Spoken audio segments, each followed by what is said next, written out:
The ड्राउन्ड giant movie को explain करने वाले हैं। कहानी की शुरुआत में हमें समंदर के किनारे एक बहुत ही बड़े जायंट को दिखाया जाता है जो हूबहू इंसानों की तरह होता है। इंसानों और उसमें सिर्फ एक ही फर्क है और वो है साइज का। दरअसल एक रात पहले एक बहुत बड़ा तूफान आया था। उसी तूफान के जरिए ये जायंट दरिया के किनारे तक आ गया था। ये आदमी बहकर आया या आसमान से गिरा, इसके बारे में किसी को कुछ नहीं पता। सब के सब लोग इस जायंट को देखने के लिए समंदर के किनारे आ जाते हैं और किसी के पास इतनी हिम्मत नहीं होती कि कोई भी इस जायंट के पास जा सके। हालांकि उसके शरीर में कोई भी हलचल नहीं हो रही होती। यहाँ की लोकल पुलिस को फोन किया जाता है, लेकिन पुलिस को लगता है कि ये कोई प्रैंक या एक कोई मजाक है, इसीलिए पुलिस को किसी की बातों पर विश्वास नहीं आता। लेकिन जल्द ही बात बहुत फैल जाती है और सभी को यकीन हो जाता है कि समंदर के किनारे एक जायंट है। इसीलिए सरकार वहाँ पर एक अफसर और उसके 2 साथियों को वहाँ पर भेजती है जिसका नाम स्टीवन होता है। स्टीवन ने इतने बड़े जायंट का सिर्फ कहानियों और किस्सों में ही पढ़ा होता है। वो इस जायंट की बॉडी को देखकर हैरान हो जाता है। वो अपने दोनों साथियों के साथ जायंट की बॉडी के पास जाता है और वो देखता है कि ये हूबहू एक इंसान ही है, बट इसका साइज बहुत ही बड़ा है। उसका हाथ इतना बड़ा होता है कि उसके हाथ में मछलियां तैर रही होती हैं। और स्टीवन की एक साथी जो उस जायंट के ऊपर चढ़ जाती है और दूसरी तरफ जो भीड़ जो कई दिनों से उस जायंट को देख रही है उनको इशारा करती है। ये देखकर सबको समझ में आ जाता है कि इस जायंट की मौत हो चुकी है। अब वो किसी के लिए खतरा नहीं है। अब सभी के सभी लोग जायंट के पास आ जाते हैं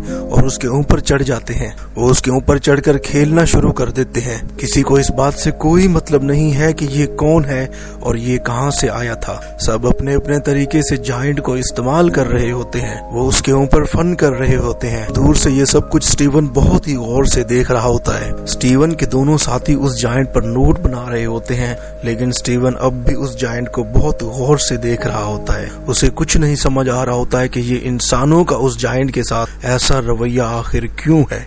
और जैसे जैसे दिन बीतते जाते हैं इंसान उस जायंट की बॉडी के पास आना कम हो जाते हैं। उनका इंटरेस्ट अब जायंट से पूरी तरह हट चुका है। बस कुछ ही लोग बाकी होते हैं जो जायंट के ऊपर खेल रहे होते हैं। और साथ ही एक गवर्नमेंट की टीम होती है जो ये प्लान कर रही होती है कि किस तरह इस जायंट की बॉडी को काटकर समंदर में फेंक दिया जाए। अगले दिन स्टीवन जायंट के पास अकेला ही आता है और वो देखता है कि उस जायंट की बॉडी अब सड़ने लगी है।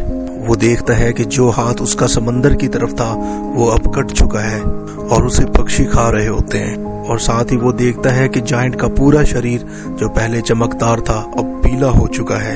वो जायंट की आंखों को देखता है जो अब पूरी तरह सफेद हो चुकी हैं। स्टीफन उदास होकर अपने घर चला जाता है और अगले दिन एक बार फिर से वो यहाँ पर आ जाता है और वो देखता है कि जायंट की बॉडी पर लोगों ने बहुत सारी चीजें लिखी होती हैं और साथ ही वहाँ पर एक क्रेन होती है जो जायंट्स की बॉडी पार्ट्स को काट रही होती है।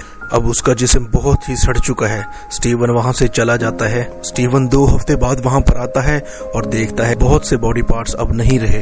अब स्टीवन का भी इंटरेस्ट जायंट से धीरे धीरे कम होने लगता है। जिस तरह लोगों का इंटरेस्ट खत्म हो गया था, जैसे पहले लोग वहां पर बहुत सारे इकट्ठा हुआ करते थे, लेकिन अब यहाँ पर कोई भी नहीं आता। स्टीवन बहुत दिनों के बाद एक बार फिर से उस समंदर के किनारे आता है, लेकिन वो देखता है कि वहाँ पर सिर्फ जायंट की कुछ हड्डियां ही बाकी पड़ी होती हैं। उसका पूरा का पूरा शरीर खत्म हो चुका है। स्टीवन कुछ महीनों तक समंदर के किनारे नहीं जाता।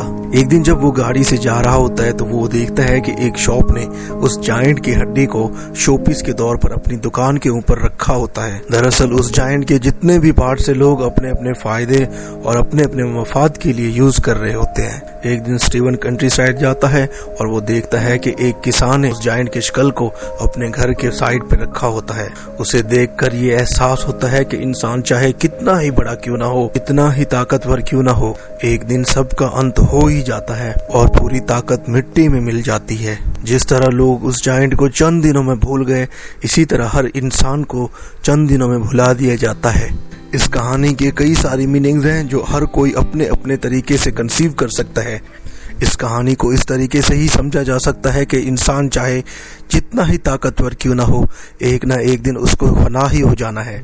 इसीलिए कभी भी किसी को किसी चीज पर गुरूर नहीं करना चाहिए। इंसानों को हमेशा हम्बल रहना चाहिए।